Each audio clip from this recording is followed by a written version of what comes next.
അഞ്ച് തരത്തിലുള്ള husband and wife relationships ഉണ്ട്. അപ്പൊ നിങ്ങൾക്കിതൊരു ഏത് തരത്തിലാണ് നിങ്ങൾ വരുന്നത് എന്ന് നിങ്ങളൊന്ന് റേറ്റ് ചെയ്യാൻ പറ്റുമെങ്കിൽ നല്ലതായിരിക്കും. ഒന്നാമത്തത് റെയിൽവേ ട്രാക്ക് പോലെയുള്ള ഹസ്ബൻഡ് ആൻഡ് വൈഫ്. അതായത് രണ്ടുപേരും തമ്മിൽ ഒരു പ്രശ്നങ്ങളും ഇല്ല.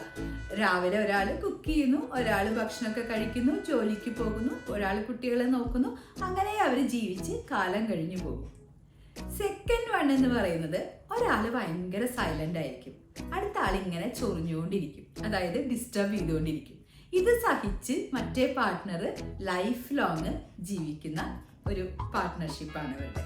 അപ്പോൾ ചിലപ്പോൾ പുരുഷനാവാം, ചിലപ്പോൾ സ്ത്രീ ആയിരിക്കാം ഈ റോള് ഏറ്റെടുക്കുന്നത്. തേർഡ് വൺ എന്ന് പറയുന്നത് ഹസ്ബൻഡ് ആൻഡ് വൈഫ് വളരെ നല്ല റിലേഷൻഷിപ്പിലായിരിക്കും, വളരെ സ്നേഹത്തിലായിരിക്കും, ഒരു 10-15 കൊല്ലം നല്ല റിലേഷൻഷിപ്പിൽ പോകും. പെട്ടെന്ന് ഒരു ഇൻസിഡന്റ് വരുമ്പോൾ അവര് ഓൺ ദ സ്പോട്ട് ഡിവോഴ്സിലേക്ക് പോകും. അതാണ് തേർഡ് വൺ എന്ന് പറയുന്നത്.